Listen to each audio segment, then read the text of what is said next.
नमस्कार।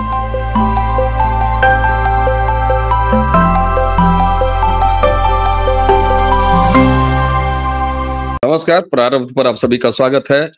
मैं अवनीश, हमारे साथ हैं बाबा रामदास जी। आइए सबसे पहले बाबा जी का स्वागत कर लेते हैं। बाबा जी, बहुत बहुत स्वागत है आपका। नमस्कार। जय श्री राम जी। जय दर्शकों, जय श्री राम। बाबा जी एक बात कहते हैं कि फटा ढोल बार बार नहीं बजाया जाना चाहिए, अशुभ होता है, उससे कुछ काम भी नहीं निकलता, सही धुन भी नहीं निकलती है। कहने को यह भी कहा जाता है कि काठ की हांडी बार बार नहीं चढ़ानी चाहिए।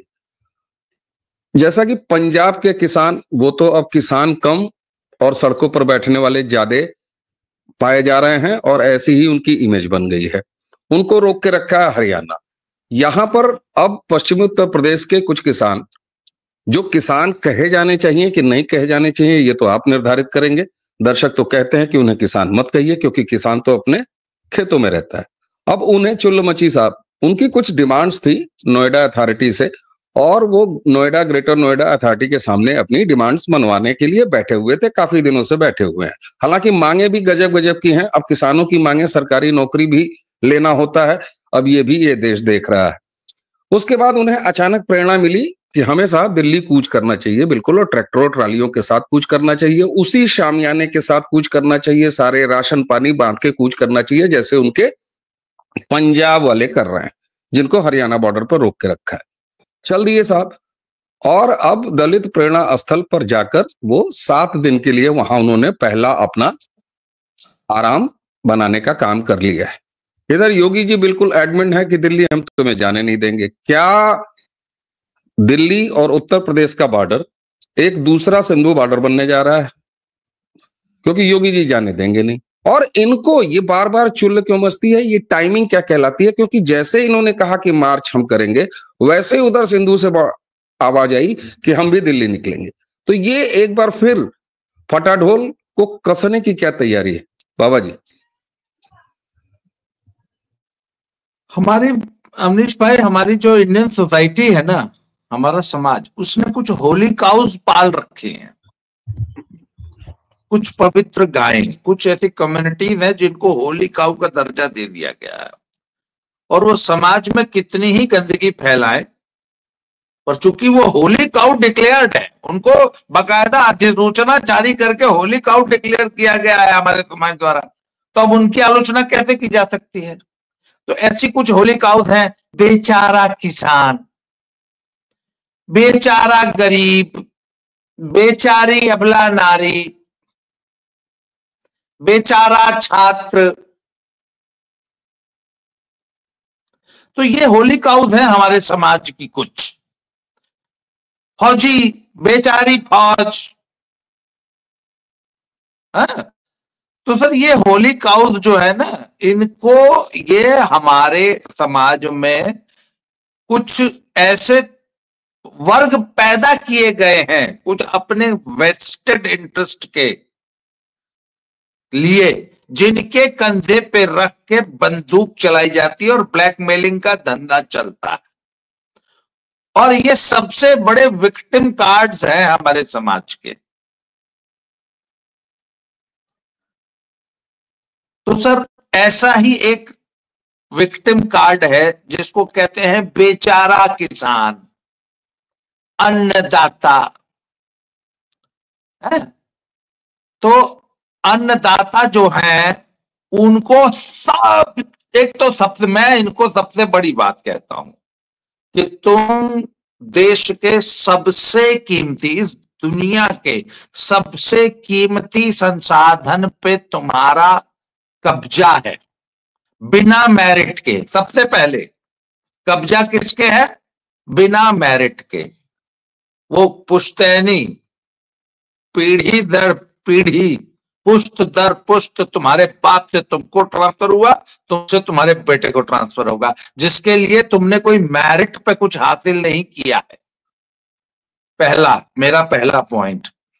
दूसरी पॉइंट, ये सब दुनिया भर के लोग जो आरक्षण का विरोध करते हैं, तुमने दुनिया की सबसे कीमती संसाधन पे किस योग्यता के आधार पर कब्जा किया है भाई? देखिए, मेरी बातें आज मुझे आज मेरी बात सुन के कुछ लोगों को ये गलतफहमी हो जाए कि आज बाबा सुबह सुबह 6 बजे माल फूंक लिया है और आज कम्युनिस्टों की तरह बात कर रहा है, पर मैं बड़ी प्रैक्टिकल बात कर रहा हूं। तुम कहते हो ना आरक्षण में मेरिट नहीं देखी जाती है ना, मेरिट को धता बता के आरक्षण दे दिया जाता है सिर्फ एक सरनेम के नाम पे। तुमने, किसान की बात कर रहा हूं मैं, तुमने दुनिया का सबसे कीमती संसाधन जिसको जमीन कहते हैं, उस पे तुम्हारा पुष्ट दर पुष्ट कब्जा है बिना किसी मेरिट के। तो एक तो तुम अगर किसान हो और खेत अन्न उगा रहे हो तो कोई एहसान नहीं कर रहे हो, तुमको वो जमीन परती छोड़ने के लिए नहीं दी है, और जमीन हमेशा राज्य की होती है, गवर्नमेंट ऑफ इंडिया की जमीन है, भारत देश की वो जमीन है जिसका ऊपरी 6 इंच आपको खेती करने के लिए दे रखा है सरकार ने। जिस दिन चाहेगी उस दिन एक्वायर कर लेगी, और अगर खेती नहीं करोगे तो तुरंत जो किसान कायदे से मन लगा के खेती न करे, क्योंकि तुमको जमीन दी किस लिए है? खेती के लिए दी है ना, करो खेती, ये तुम्हारा राष्ट्रीय कर्तव्य, तुमको दुनिया का सबसे कीमती संसाधन इसीलिए दिया है, खेती करो, और खेती करोगे अपना पेट पालो और देश को अन्न खिलाओ, कोई एहसान नहीं कर रहे हो तुम। मैं सबसे प्रैक्टिकल बात कर रहा हूं, अब सुनिए आगे। तो ये सब खेती करके देश पे बहुत बड़ा एहसान कर रहे हैं समाज पे, और अन्नदाता कहलाते हैं। जी नहीं, कोई अन्नदाता नहीं हो तुम, you are simply a producer. Market forces का सम्मान करो, अपना एक माल प्रोड्यूस करते हो, उसमें एक लागत आती है, उसमें तुमको दिन रात मेहनत करना है, अगर नहीं होती है तो छोड़ दो। तुम उस खेती में मेहनत करके उसमें अन्न उगा के देश पर समाज पर कोई एहसान नहीं कर रहे हो,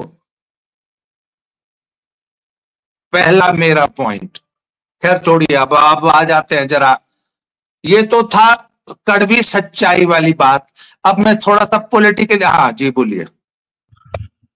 आपने जो कड़वी सच्चाई कही और आपने ये कहा कि बहुत सारे लोग आपकी बात से असहमत होंगे, तो मैं जरा उसको थोड़ा सा और डाइल्यूट कर देता हूं। आपने कहा ना कि आपकी इस बात को लोग कहेंगे कि बाबा सुबह सुबह जो है कम्युनिस्टों जैसी बात कर रहा है। बाबा जी, ये तो हकीकत किसी से छुपी नहीं है कि किसान के जो सो कॉल्ड जितने भी जत्थेबंदियां हैं और पूरा किसान आंदोलन जो पंजाब का दिखाई देता है, उस पर कम्युनिस्टों का कब्जा है। वो पूरी तरीके से कम्युनिस्ट जत्थेबंदियां हैं, वो कोई किसान जत्थेबंदियां नहीं है, वो सारे के सारे कामरेड हैं। मजे की बात यह है कि जो कामरेड आप कह दिए कि अभी आरक्षण का विरोध करने और फिर ये जो है पैतृक वाला मामला कि अब विरोध करने के लिए आपको कम्युनिस्ट कह दिया जाएगा, यही कम्युनिस्ट पंजाब में उसी बाप और बपौती का समर्थन करते हुए दिखाई दे रहे हैं या दिखाई देते हैं। तो ये दरअसल कम्युनिस्टों का चरित्र है। आप परेशान बिल्कुल मत होइए कि आपको कोई कम्युनिस्ट समझ लेगा। दरअसल कम्युनिज्म दोगला विचारधारा है और कम्युनिस्ट पैदाइशी दोगले होते हैं। पंजाब में वही कम्युनिस्ट किसानों के भेष में, किसानों की खाल में बैठ के पीढ़ी दर पीढ़ी चलने वाले ट्रांसफर और वसीयत का समर्थन कर रहे हैं और वहां किसान बन के बैठे हैं। और यहाँ आप खामखा परेशान हो रहे हैं कि आपने कड़वी सच्चाई बोल दी तो आपको लोग कामरेड समझ लेंगे। लोगों को ये कामरेडों का दोगला चरित्र समझने की जरूरत है बाबा जी। जी अच्छा, अब आ जाइए। तो ये जो नोएडा वाले आए हैं ये किसान नहीं है, ये नोएडा वाले वो रियल एस्टेट एजेंट्स हैं जिनकी जमीनें नोएडा जो शहर नोएडा एनसीआर में आ गई हैं और जो कि करोड़ों करोड़ों अरबों रुपए की जिनकी वैल्यू हो चुकी है। अब उसको गवर्नमेंट एक्वायर करती है तो इनको उसके बदले में जमीन का दाम मिलना चाहिए। वैसे ये बात बड़ी जायज है? उनकी जो जेन्युइन समस्याएं हैं उनको सुनना चाहिए। और भैया बाबा जी, जमीन दर्शकों के लिए देखिए, उनकी 3 बड़ी मांगे हैं। मांग सामने रख देते हैं, जब आपने जायज कहा तो मांग सामने रख देते हैं। उनकी पहली मांग यह है कि उनका जो मुआवजा है 2014 के बाद जितनी भी जमीनें एक्वायर की गई हैं उनका मुआवजा 4 गुना दिया जाए, पहली मांग। दूसरी मांग उनकी ये है कि बहुत समय हो गया, सर्किल रेट नहीं बढ़ाया गया है, उसको रिवाइज किया जाए। तीसरी मांग थोड़ी हंसी वाली है कि जिस किसान की भी जमीन एक्वायर की जाए, चाहे किसी प्रोजेक्ट के लिए, चाहे कैसे भी, उसके घर के लड़के को सरकारी नौकरियां दी जाए। ये 3 मुख्य मांगे हैं, इसके अलावा तो बाकी सब अलग बात है। नहीं, उसको पैसा मत दीजिए, सिर्फ सरकारी नौकरी, जो उसकी जमीन मुफ्त में एक्वायर कर लीजिए, उसको कलेक्टर लगा दीजिए, मैं तो कहता हूं। पर नहीं, उसको पैसा भी चाहिए और उसके निकम्मे लड़के को सरकारी नौकरी भी चाहिए। ये बिल्कुल नाजायज मांग है। और मैं एक बात कहता हूं, दुनिया का कोई भी आदमी जो कोई भी नाजायज मांग करता है, उसको एक बार प्यार से समझाओ, प्यार से कोने में ले जाके, नहीं समझे तो फिर थोड़ा और कोने में ले जाके 4 गोजी मार के उसको सुधार देना चाहिए। अराजक तत्व को बिल्कुल सरकार को या किसी भी समाज को बर्दाश्त नहीं करना चाहिए। तो ये अराजकता फैलाने वाले और बाबा जी करते भी नहीं है। अब सुनिए, अब वहां पे हुआ क्या, ये सब अच्छा। दूसरी बात है, ये किसान जत्थेबंदी और क्षत्रिय महासभा और ब्राह्मण महासभा, ये 3 संस्थाएं, किसान यूनियन, क्षत्रिय महासभा और ब्राह्मण महासभा, ये 3 सभाएं टोटल फर्जी होती है। ब्राह्मण और क्षत्रिय महासभा का यह है कि आज चाहे तो अवनीश पीएन शर्मा एक ब्राह्मण सभा के राष्ट्रीय अंतरराष्ट्रीय अध्यक्ष बन जाए और उनका बेटा उसी घर में दूसरे कमरे में एक और रजिस्टर्ड ऑफिस खोले, एक और अंतरराष्ट्रीय ब्राह्मण सभा का अंतरराष्ट्रीय अध्यक्ष बन सकता है। यही हाल ठाकुर क्षत्रिय महासभाओं का है और यही हाल किसान यूनियन का है। एक घर में 4, 5, 6 ठो अंतरराष्ट्रीय किसान यूनियन बन सकती है। इसलिए ये फर्जी संस्थाएं हैं और फर्जी आदमी का वही हाल होना चाहिए जो किसी भी स्कैमस्टर का होता है। ये धरती के सबसे बड़े स्कैम है ये 3 संस्थाएं। तो सबसे पहले तो, और आपको मालूम है किसान यूनियन का सब बनाने का सबसे बड़ा टारगेट क्या होता है, आपको पता है? मैं आज एक बहुत बड़ा एक खोल देता हूं। आप एक काम कीजिए, किसी वो नेम प्लेट बनाने वाले जो होते हैं ना, उससे जाइए और एक स्टिकर बनवा लीजिए, पूर्वांचल किसान सभा राष्ट्रीय अध्यक्ष, आपके लिए बोल रहा हूं, और उसको अपनी गाड़ी पे चिपका लीजिए आगे और पीछे। उससे पता है क्या लाभ होगा? टोल नहीं लगेगा, टोल नहीं लगेगा। और बहुत से लोगों ने सिर्फ टोल बचाने के लिए किसान सभा का स्टिकर अपनी गाड़ी पर लगवा रहा है। ये तो इनकी औकात है। सर, बहन मतारी गरियाने का स्कोप है आपके चैनल पे, आप बीप कर लेते हैं, मतलब थोड़ा एडिटिंग का काम। सर आपने इतना कह दिया पर्याप्त है। अब इसके बाद आप उच्चतम शब्द भी बोलेंगे, लोग अपने आप उसके आगे आप जो चाहते हैं वो लगा लेंगे। नहीं, आवश्यकता नहीं, आपने ये कह दिया पर्याप्त है। फिर भी सर, गाली देने में जो आत्मिक सुख मिलता है सर, उसको से वंचित कर रहे हैं आप मुझे। तो सर थोड़ा सा कष्ट उठाइए।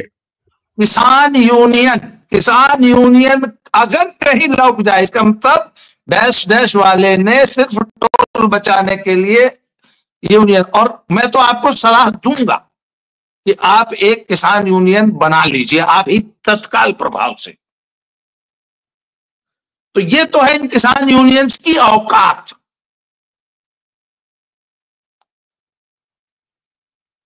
अब आगे सुनिए, किसान यूनियंस की एक और औकात बता देता हूं। इन्होंने सिंघू बॉर्डर पे 1.25 साल और शंभू बॉर्डर पे 11 महीने से धरना लगाया ना। इस साल 1 अक्टूबर से धान की खरीद शुरू होनी थी पंजाब में, नहीं हुई। क्यों? क्योंकि राइस मिलर और आड़तिया बोल दिया हम नहीं खरीदूंगा धान। एक झूठा फर्जी बहाना बना के, फर्जी और 25 दिन तक धान नहीं खरीदे, धान पड़ा पड़ा मंडी में सूख गया। और जिस धान का मॉइस्चर, आपके तो पिताजी खुद इस विभाग में थे, आप तो मॉइस्चर इत्यादि को बड़ा अच्छा समझते होंगे, है? तो सर मॉइस्चर जो था, जो आमतौर पे 20, 22, 24, 28, 30% तक भी होता था धान में, वो सूख के साला 16% पे आ गया। तो 16, 18, 20% जायज होता है सर। 20% मॉइस्चर, ताजी फसल में 20% मॉइस्चर होता है। किसान की फसल आमतौर पे 20% पे ही बिकती है। तो वो सूख के 16 आ गया, 4% का ये लॉस हो गया। 8.5% किसान बेचारा पहले ही अपनी फसल पर टैक्स देता है, मंडी टैक्स या टैक्स वा टैक्स मिला के, आड़तिया का कमीशन मिला के। प्लस इन कफन खसोटों ने 8% से लेके 12% तक कटौती पर धान खरीदा। कागजों में हड़ताल चल रही थी और 25 अक्टूबर के पास बाकायदे धड़ल्ले से खरीद शुरू हुई और सरेआम क्या के खरीदा। दीपावली सिर पे थी कि भैया 8% से लेकर 8, 9, 10, 11, 12% कटौती पे अगर बेचना है तो बेचो। कुल मिला के किसान को 20% का एक एक्स्ट्रा, 8.5% मंडी टैक्स और आड़तिया कमीशन इत्यादि जो कटता था वो, प्लस 12% तक, और 8-9% कटौती, 4% मॉइस्चर। सर 1 लाख करोड़ रुपए की पूरी धान की फसल है पंजाब, मैं सिर्फ पंजाब की बात कर रहा हूं। 16 से लेके 20% का नुकसान हुआ किसान को। 20,000 करोड़ रुपया होता है। कहां थी किसान जत्थेबंदियां? कहां थे ये डैश डैश डैश डैश वाले? मेरी एक किसान से बात हुई, मैंने कहा इस लूट में कौन कौन शामिल है? बोला सबसे पहले आड़तिया, जिसके लिए इन्होंने सिंघू बॉर्डर पे 1.25 साल तक आंदोलन किया था। तो इस लूट, ये सबसे बड़ा लूट में कौन शामिल था? पहले तो पंजाब का आड़तिया, उसके बाद पंजाब का राइस मिलर, उसके बाद पंजाब का मंडी बोर्ड, मंडी इंस्पेक्टर, ये इंस्पेक्टर वो इंस्पेक्टर सारे, प्लस लोकल आम आदमी पार्टी का एमएलए और लोकल किसान यूनियन। ये सब बाकायदा पैसा लेकर मंडी से जाते थे। हर किसान यूनियन को हर आड़तिये ने 1 लाख 2 लाख, हर आड़तिये ने, आरोप लगा रहा हूं, पंजाब के हर आड़तिये ने हर किसान यूनियन को 1 लाख 2 लाख रुपया दिया है। और 20,000 करोड़ रुपए की पंजाब के किसान की लूट हुई। कहां थे ये किसान यूनियन वाले? और सारा धान उठ गया। कहने को हड़ताल थी। ये जायज सवाल है कि नहीं मेरा? बताइए, किसान यूनियन कहां थी जब किसान से 20,000 करोड़ रुपया लूटा जा रहा था? सर मैंने पहले ही कहा ना आपको, मैंने जब पंजाब के किसान, इन सो कॉल्ड किसान जत्थेबंदियों की बात की, तो मैं ये क्यों कह रहा हूं, मैंने क्यों पहचान की, वो सब के सब कम्युनिस्ट हैं, सबके सब कामरेड हैं। वो कभी श्रमिक आंदोलन चलाते हैं, वो कभी ट्रेड यूनियन में शामिल होते हैं, और ट्रेड यूनियन में कम्युनिस्टों का चौथ वसूलने, भाई वेस्ट बंगाल जैसे राज्य में चौथ वसूलने का काम ये किया है। जिस फैक्ट्रियों ने चौथ नहीं दिया, इनका काम क्या होता था? फैक्ट्री के बाहर धरना लगवाना, हड़ताल करना, फिर उसके बाद सेठ से पैसा लेना। ये सीधे सीधे एक्सटॉर्शन का केस है, ऐसे ये करते हैं सर। तो ये मोडस ऑपरेंडी है, और इसीलिए कम से कम पंजाब के किसान आंदोलन को आप किसान आंदोलन कह ही नहीं सकते। ये कम्युनिस्टों का एक अराजक नेक्सस है, जिसको किसान जत्थेबंदी कह दिया गया है। एक चीज अब आते हैं सर, आपने बिल्कुल क्रूर सच बताया, और ये पहला वीडियो नहीं है जब हमने पंजाब की इस धान खरीदी पर बात की। बड़ी डिटेल वीडियो भी है, इसी डिस्क्रिप्शन में डाल देंगे, जिसमें हमने एकदम समझाया है कि कैसे ये मास्टर का खेल होता है, कैसे ये कटौती का खेल होता है, कैसे ये डिडक्शन का खेल होता है। बिल्कुल है बाबा जी। अब हम आते हैं जरा यहाँ, ये जो उत्तर प्रदेश और दिल्ली के बॉर्डर को एक दूसरा पंजाब और हरियाणा का बॉर्डर बनाने की एक कोशिश है। मजे की बात यह है, इसमें वो बक्कल तार देने वाले जो है ना, वो भाई साहब नजर नहीं आ रहे। इस बार उनके बड़े वाले भाई साहब नजर आ रहे। तो ये तो लग रहा है कि जैसे फैमिली बिजनेस है, तो इस बार सुपारी जो है किसी और भाई को मिली है। एक तो ये बात। दूसरी बात, हंसी आती है, तुम्हारी सारी मांगे उत्तर प्रदेश सरकार से है। तुम धरना दे रहे थे कहां? ग्रेटर नोएडा, नोएडा अथॉरिटी के सामने। बाबूजी, तुम्हें तो रुख योगी जी के लखनऊ की तरफ करना चाहिए था। तुम ये 30-40 किलोमीटर, 50 किलोमीटर दिल्ली और संसद की याद आ गई। पहली बात, योगी जी का क्रेन समझ में आ गया, बुलडोजर समझ में आ गया। और एक तो है, हरियाणा बॉर्डर अगर सील किया जा सकता है और सालों साल चल सकते हो, तो ये बाबा जी यूपी वाले ये बॉर्डर तो खोलेंगे नहीं, ये संसद तो जाने देंगे नहीं। 7 दिन अफसरों से बातचीत करने का जो एक तमाशा, और दलित प्रेरणा चौक पर जाके ये बैठ गए हैं। दरअसल ये केवल सीजनल कमाई का एक धंधा है कि कुछ कमाई हो जाए, या पहले से जो बयाने इन्होंने ले रखे हैं, ये पूरा जो एक भारत विरोधी तंत्र है जिसको रिप्रेजेंट यहाँ ऑफिशियली और पॉलिटिकली राहुल गांधी करते हैं।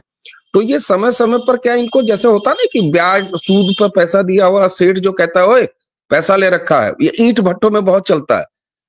वो दे देते हैं सब, उसके बाद रांची फोन करते हैं आओ नहीं तो बांध के मारेंगे, और उसके बाद चले आते हैं। तो ये उस तरह का खेल है। ये तो साफ है कि बाबा जी जाने देने वाले नहीं, कूट के धर देंगे, ये भी बाबा जी को आता है। अगर जरूरत हुई तो सिंधु बॉर्डर बनाना हुआ तो वो भी बाबा जी बना देंगे। तो फिर ये इस सीजन में जाके क्यों बैठ गए? और दिल्ली क्यों, लखनऊ की तरफ क्यों नहीं आए? भाई आना तो लखनऊ चाहिए था इनको। ये खेल क्या है? सर वैसे एक बात बताऊं, ये this could be a larger conspiracy, और मैं बहुत ज्यादा खोल के बोलना नहीं चाहता हूं क्योंकि उसमें वो कुछ वर्शिपिंग फॉल्स गॉड्स वाला जो कॉन्सेप्ट है ना, कुछ फॉल्स गॉड्स कहीं एक्सपोज न हो जाएं। मैं एक एग्जांपल देना चाहता हूं। आपको मालूम है जब 26 जनवरी वाला कांड हुआ था किसान आंदोलन में, और जब ये सब लाल किले तक चढ़ गए थे, तो जिस प्रकार किसान उस विजुअल का इंतजार कर रहे थे कि पुलिस जब हमको, मोदी की पुलिस जब हमको मारेगी तो हम सब वीडियो बनाएंगे। जैसे पहलवान आंदोलन में संगीता फोगाट और साक्षी मलिक सड़क पर लेटी हुई थी और वो फोटो आज तक चलता है कि तुमने हमारी बेटियों को घसीटा। इनफैक्ट वो सीन हुआ नहीं था, तो इन्होंने कहा कि यार असली फोटो तो मिल भी नहीं किया घसीटने वाला। तो जाके संगीता जो है जानबूझ के रोड पर लेट गई, साक्षी उसके ऊपर लेट गई। वो फोटोग्राफरों ने फोटो जब निकाल लिया तो बोला हाँ हो गया नाटक, अब खड़े हो जाओ। वो फोटो आज तक इस्तेमाल होता है कि तुमने हमारी बेटी को सड़क पे घसीटा, हमारी ओलंपियन को। तो उसी तरह जैसे किसान आंदोलन विक्टिम कार्ड प्ले करने के लिए वो उस फोटो का इंतजार कर रहा था जहां पुलिस किसान को मार रही है, उसी तरह मुझे ऐसा लगता है कि सरकार भी कुछ फोटो ऑप्स का इंतजार कर रही थी, इसलिए सरकार ने जानबूझ के इनको लाल किले तक चढ़ने दिया। चलिए सर, ये तो कॉन्स्पिरेसी थ्योरी है, इस पे कभी अलग से बात होगी। ये तो कॉन्स्पिरेसी थ्योरी है, ऐसी थ्योरियां तो तमाम आती है। मैं जब सच्चाई बोलूंगा तो बहुत से लोगों का जो है पेट खराब हो जाएगा। मुझे डर यही है, सच्चाई सुनते ही सबसे पहला जो है वो बाउल मूवमेंट पे असर पड़ता है, पेट खराब हो जाता है। सच्चाई बोलो पेट झरने लगेगा। तो गवर्नमेंट ऑफ इंडिया ने जो है अलाउ किया इन अराजक तत्वों को कि बेटा तुम आओ लाल किले तक और झंडे का अपमान करो, जिससे हमको भी तुम्हारे खिलाफ कुछ फोटो, कुछ विजुअल, कुछ वीडियो मिल जाए। उसके बाद हुआ था असली खेल, वो मैं लोगों को बताना चाहता हूं। मैं उसी जीटी रोड पर खड़ा था, कहां, सोनीपत जिले में, धरना स्थल से मात्र 5 किलोमीटर की दूरी पर जीटी रोड पे मैं खड़ा था। और 27 जनवरी को ऐसी लाइन लगी थी वापस पंजाब जाने वालों की, अपना ट्राली और अपना खालिस्तान का पोस्टर लेके, कि वो लाइन 1.5 दिन तक लगातार, और एक दिन में सारा धरना स्थल खाली हो गया था, खाली हो गया था। ये सब 27 जनवरी को छोड़ के धरना चले गए थे। कौन था वो व्यक्ति जो 28 जनवरी को इनको फिर वापस लेके आया? जी हाँ, आपको पता है? मेरी आपसे बात भी हुई थी, आप पंजाब की तरफ जा रहे थे, आप याद करिए, आपसे मेरी बात भी हुई थी और आपने कहा था कि ये तो बड़ा मुसीबत है। जनवरी को इनको पंजाब से वापस लाया गया। वापस लाया गया। कौन लाया? अच्छा ये बताइए, अगर अच्छा अगर इस तरह के किसी थ्योरी की बात की जाए और इसको उठा के ले आते हैं अभी जो मौजूदा है, तो क्या बाबा जी भी कहेंगे कि अच्छा ठीक है भैया, खोल दे रहे हैं, 7 दिन यहाँ आराम करो, खाओ पियो, मोटे ताजे हो जाओ और लोगों को बुला दो, जैसे नरेश टिकैत भी कह रहे हैं हम भी जाएंगे, और उसके बाद गेट खोल देंगे, कहेंगे जाओ संसद तक, फिर लात खा के फिर वापस चले आओ। बाबा जी तो जाने नहीं देंगे, उन्हें जाने दिया। ये बहुत ऊंचे लेवल की बातें हैं, हम लोग बहुत छोटे आदमी हैं। बड़े लोग क्या क्या प्लानिंग करते हैं, क्या क्या और सर कर लेते हैं। बिल्कुल ठीक बात है। मकबूल फिल्म का बहुत मशहूर डायलॉग है, आग के लिए पानी का डर बने रहना चाहिए। और सर ठीक बात है, अगर आग नहीं लगेगी तो दमकल विभाग की उपयोगिता कैसे सिद्ध होगी? नहीं साहब, बिल्कुल ठीक बात है। और इस हिसाब से अगर ये देखा जाए तो बहुत सारे फिर हर चीज में कि अगर प्याज खराब नहीं होगा तो प्याज की कीमत कैसे बढ़ेगी, अगर ठंड नहीं आएगी तो फिर ऊनी कपड़े कैसे बिकेंगे, अगर दारूबाज नहीं होंगे, अगर नशे की प्रवृत्ति नहीं आएगी, अगर लौंडे खराब नहीं होंगे, लौंडे नशेबाज नहीं होंगे तो दारू कैसे बिकेगी। ये तमाम है, इसी को मैं कॉन्स्पिरेसी थ्योरी कहता हूँ। इसकी भी विवेचना होनी चाहिए, इसकी भी जगह है इस समाज में। ऐसा नहीं है, कुछ लोगों का तो पूरा जीवन ही सर कॉन्स्पिरेसी करने और कॉन्स्पिरेसी थ्योरी बतियाने में निकल जाता है। बहरहाल ये तो साफ है दर्शकों कि ये जो किसान आंदोलन का सोकाल्ड तमाशा खड़ा किया गया है, इसमें किसान नहीं है। मजे की बात यह है कि किसान कब से सरकारी नौकरियों की खेती करने लगा और वो डिमांड शामिल है अब किसानों में।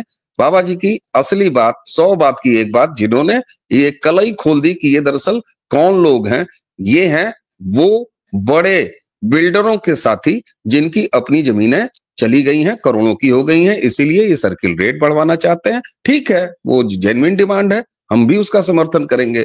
ये चाहते हैं मुआवजा हो, सरकार और इनके बीच की बात है, ये रेवेन्यू का मैटर है। 4 गुना नहीं साहब, 8 गुना लीजिए आप, और ये सरकार देती रही है एक्सप्रेस वे बनाने के लिए, तमाम मुआवजे बढ़ाए हैं। लोगों ने खुशी खुशी, राजी खुशी अपने घर तोड़े हैं क्योंकि उनको हैवी मुआवजे मिल रहे थे। तो ये भी बातें हैं, लेकिन सरकारी नौकरी की कौन सी खेती है, और बाबा जी तो जाने नहीं देंगे। इसलिए 7 दिन के बाद क्या तमाशा होता है ये देखना है। रही बात कंस्पिरेसी की, कंस्पिरेसी थ्योरीज की, तो वो हमेशा चलती रहेंगी। हम भी स्वतंत्र हैं, आप भी स्वतंत्र हैं, बाबा जी तो खैर स्वतंत्र ही हैं। तो बाबा जी, आपने हमें समय दिया, आपका बहुत बहुत धन्यवाद। दर्शकों, इसी के साथ हमें और बाबा जी दोनों को आके दीजिए। प्रणाम।